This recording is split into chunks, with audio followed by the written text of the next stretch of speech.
I wasn't invited to my sister's wedding, so I went on vacation. When the wedding fell apart, my whole family frantically tried to reach me. "You're overreacting, it's just a wedding," my mother said. I wasn't invited to my own sister's wedding. Instead, I scheduled a trip. Days later, my relatives blew up my phone, and I sat there staring at my screen, reading the message for the 5th time. "Hey, just wanted to let you know the guest list is finalized, and we had to make some tough cuts. Hope you understand. Love you." I wasn't some distant cousin. I wasn't an old family acquaintance they hadn't seen in years. I was her brother. And my sister, the same sister I had assisted through every crisis, heartbreak, and moment of self-doubt, had just cut me out as an afterthought. I glanced at the screen, a slow pang of disbelief spreading through my chest. I nearly laughed. This had to be a mistake, and I picked up the phone and called my mother. She answered on the second ring, her voice upbeat. "Hey, sweetheart, what's up?" I didn't bother with small talk. I just got a message from Clara. She says the guest list is finalized, and I'm not on it. There was a pause, just long enough to prove what I had already suspected. "Oh, honey," my mother sighed. She always used that voice to make me feel like I was being unreasonable. "It's just a wedding, don't make a big deal out of this. Just a wedding." I felt a hot, stinging coil tighten in my stomach. "Are you serious?" I asked, my voice unusually calm. "Mom, I'm her brother. How am I not invited to my own sister's wedding?" She made a little tisk sound, like I was a toddler having a tantrum. "It's not personal. They had to keep the guest list small." "Mom, I just saw Clara's Instagram post. She invited 150 people. Silence, then a forced chuckle. "Well, you know how things are. Weddings are expensive. And maybe they assumed you wouldn't mind skipping this one." I felt like I'd been hit in the stomach. "What? Wouldn't mind?" I repeated. "Mom, I've been there for Clara through everything. I helped her relocate twice when she lost her job. We covered half of her rent, and I was the one who helped her get over her last breakup. But now I'm not good enough to be there on her special day." "Oh, stop being dramatic," my mother replied with a sigh. It's just one day, you're overreacting." I laughed briefly, without humor. "Overreacting, right. I could already predict how this would go, I would argue. My mother would shrug me off.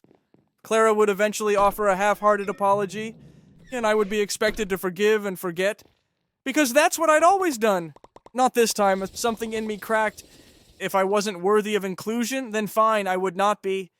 I hung up without another word and began browsing through my phone. If I wasn't going to attend Clara's wedding, I was going to be somewhere much nicer. The more I thought about it, the angrier I became. I wasn't the type of guy who got upset over trivial things. I had let a lot slide before. Clara had repeatedly forgotten my birthday. She only called when she needed something, and our mother always expected me to be the understanding one. Clara could get away with murder, but this was a whole new level of disrespect, and I wasn't going to sit around moping while my sister and the rest of the family played Happy Little Wedding without me. If I wasn't significant enough to be included, sure, then I wasn't going to be available when they needed someone. I grabbed my laptop and started looking at flights, and if Clara could have the happiest day of her life, then I could enjoy the best week of mine. It took less than an hour to plan. I booked an all-inclusive suite at a 5-star resort in the Caribbean. Ocean view, spa access, private beach, the works. I had always told myself trips like that were too expensive. Not this time. I wasn't just traveling for rest, I was making a statement. When the wedding weekend rolled around, I was already on a plane. Champagne in hand, legs stretched out in first class. I snapped a photo and uploaded it to Instagram with the caption, "Guess I got cut from the guest list, but I think I'll survive." The reactions were almost instant. Some of my cousins sent laughing emojis. My aunt, the only sane one, commented, "Oh, good for you, should have taken me with you." But the best part, my mother, she sent me 3 texts in a row. "Where are you? Or are you seriously missing your sister's wedding over this? You're being petty." Petty? I responded with a photo of the white sand, the crystal blue water, the perfect cocktail in my hand. And then I turned off my phone. I wasn't going to let them guilt-trip me, not this time. For the first time in years, I was putting myself first, and it felt incredible. By the time I landed in paradise, I had fully let go of any lingering guilt. The moment I stepped outside the airport, a warm ocean breeze greeted me, carrying the scent of salt and tropical flowers. A sleek black SUV was waiting to take me to the resort. Inside were chilled towels and bottled water. Yeah, this was so much better than a wedding. The resort looked like something from a dream, towering palm trees in the lobby, open-air architecture that let in the sea breeze, and the kind of service where they hand you a cocktail before you even check in. My suite was unreal, like floor-to-ceiling windows, a private balcony, and the most comfortable king-size bed I had ever seen. I tossed my things down and stepped out onto the balcony to take it all in. Then, just for fun, I snapped a photo of the view and shared it with a new caption. When one door closes, another opens, preferably to a beachside suite with unlimited margaritas. I knew it would find its way back to my family, and honestly, I wanted it to. For once, I wanted them to know what it felt like to be excluded. The first full day of my trip was simply fantastic, and I began the morning with room service, fluffy pancakes, fresh fruit, and coffee so rich it ruined every cup I'd ever had before. Then I spent the entire day doing exactly what I wanted. No responsibilities and no family drama, just me, the ocean, and time to focus on my own enjoyment. By the afternoon, I was lounging on a sunbed by the infinity pool, martini in hand, watching the waves roll in. Every so often, I check my phone, not to talk to anyone, but just to read the growing responses to my vacation posts. Cousin Liam, bro, where even are you? Aunt Rachel, okay, now you're just showing off?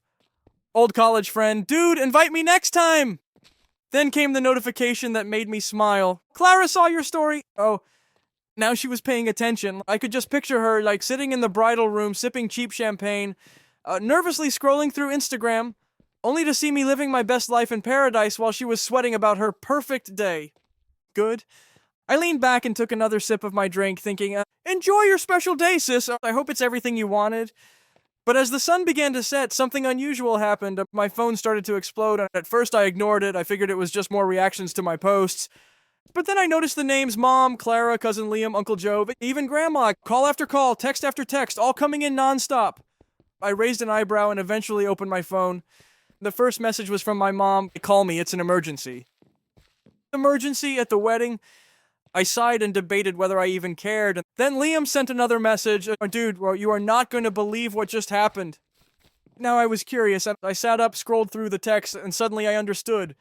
The universe had handed me the best wedding gift I could have ever hoped for. Clara's beautiful wedding. It had gone up in flames. I scanned through a torrent of messages. My smirk grew with each one. Liam, bro, you dodged a bullet. Mama, call me right now. This is a family crisis. Clara, please, where are you? I need you. I stretched out on my lounge chair, took another slow sip of my cocktail, and kept reading. Then I found the one that made me laugh out loud. Zoe, another cousin. The groom walked out. I nearly choked on my drink. Wait, what? Curiosity got the better of me, so I finally texted Liam back. What do you mean he left? Liam, dude, during the reception, full meltdown. He and Clara had a huge fight, and he just walked out, straight up left the venue. Also, Uncle Joe and Dad got into a screaming match about who's ruining the family's reputation. Grandma cried, the venue cut the bar early, it's a mess. I leaned back, grinning. My sister had believed she didn't need me. Now I was the first person they all ran to. I could already hear my mother's voice echoing in my head. You need to fix this, Clara's devastated. Yeah, no thanks. I opened the next message, it was from Clara herself. Answer your phone, please, I need you. Oh, now I was significant. I took a deep breath and typed out one single response. Sorry, I'm a little busy enjoying my overreaction. Hope the wedding was fun. Then I blocked her number. I blocked my mother. I blocked Liam's, just in case they tried dragging him into the guilt trip too. Then I set my phone to do not disturb, waved to the bartender, and ordered another drink. While my family spiraled out of control, I was in paradise, and I wasn't the least bit sorry. The following morning, I awoke to the soothing sound of waves breaking on the shore. The scent of sea air and tropical flowers drifted in through the open balcony doors. I stretched and yawned, and for one perfect minute I almost forgot about the chaos unfolding back home. Almost. Then I looked at my phone, and even though I had blocked most of my family, I still had over 20 missed calls from random numbers. They were trying everything to reach me. Several voicemails had slipped through, and against my better judgment, I pressed play on the first one. My mother's voice, I'm frantic. I don't know what you think you're doing, but this is not the time for one of your tantrums. Your sister is devastated. We need you here. This family needs to stick together right now. I rolled my eyes. Delete. Next voicemail, goes to Clara, crying. I don't understand why you're doing this. You're my brother. I need you. Please just call me back. Delete. Then came one that actually made me laugh. Liam whispering, dude, Mom and Aunt Rachel are planning to show up at your apartment when you get back. Just a heads up. Also, Grandma keeps saying the wedding was cursed because you weren't there. It's hilarious. Saved. I tossed my phone on the bed and stepped back out onto the balcony. The sun had just begun to rise, casting golden light across the ocean. I took a deep breath, letting the warmth soak in. Back home, my family was scrambling, trying to clean up the mess. Meanwhile, I was sipping espresso in a bathrobe, enjoying the best decision I'd ever made. And the best part? They were finally feeling what I had felt when they cut me out, unwanted, forgotten, left out. It was kind of poetic, actually, but I wasn't finished yet. I grabbed my phone and took a photo of my breakfast. Fluffy pancakes, fresh fruit, and a mimosa so bright it looked like it could blind someone. I posted it with the caption, "Starting my day stress-free, hope everyone back home is doing okay." Then just for fun, I scrolled through my blocked messages, grinned at all the missed calls, and ordered another mimosa. I didn't plan on calling any of them back. They could clean up their own mess. By midday, I was reclining under a shaded cabana, tropical drink in hand, when my phone buzzed again. This time, it was from Zoe, the only cousin with a functioning brain. "Okay, I know you're mad, and honestly, you deserve to be, but you have to hear what happened after the wedding. Call me, you're going to love this." I raised an eyebrow. If Zoe said it was worth hearing, it probably was. Despite my better judgment, I called her. She answered on the first ring. "Oh my God, you're finally answering," she said, practically breathless. "Okay, are you sitting down?" I looked around at the ocean, the drink in my hand, the peace around me. "Yeah," I replied, "I think I'm in the perfect place for this." Zoe let out a breathless laugh. "Okay, so after the groom left," she began, "Clara had a complete meltdown. And I don't mean just a few tears, well, I mean screaming, wailing, throwing stuff at the wedding party." I smirked. "It sounds about right." Everyone was trying to calm her down. Then Mom overheard Aunt Rachel say the whole disaster could have been avoided if you had been there. I blinked. Wait, what?"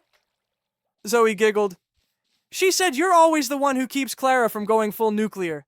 That if you were there, maybe the groom wouldn't have left. Or you could have calmed him down or fixed the whole thing like you always do."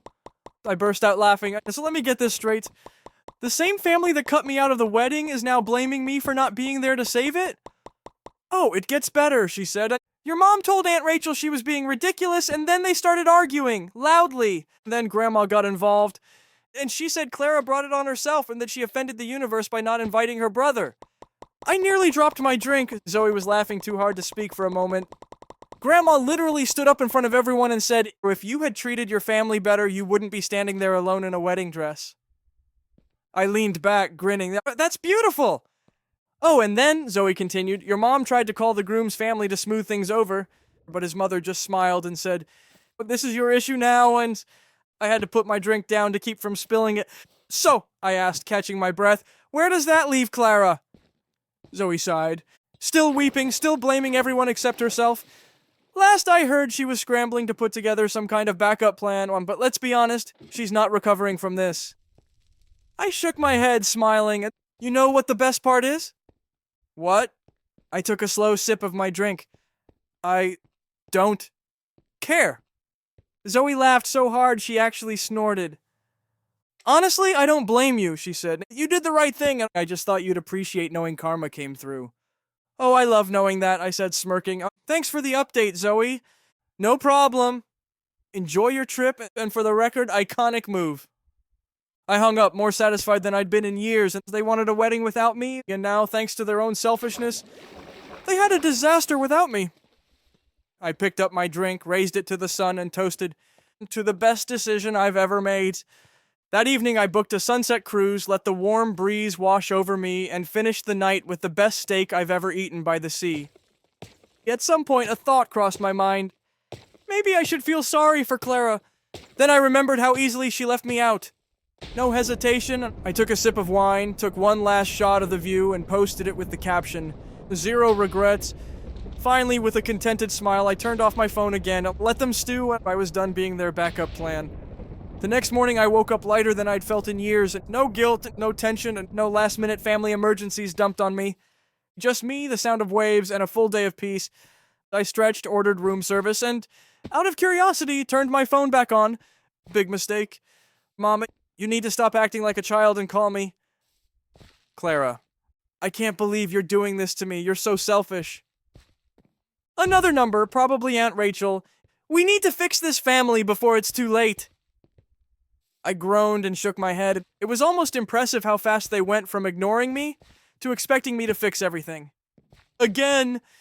Then one message stood out. "Zoe, okay, I know you're ignoring everyone, but read this. Your mom's trying to gather the family for a discussion when you return. Just a heads up." I actually laughed.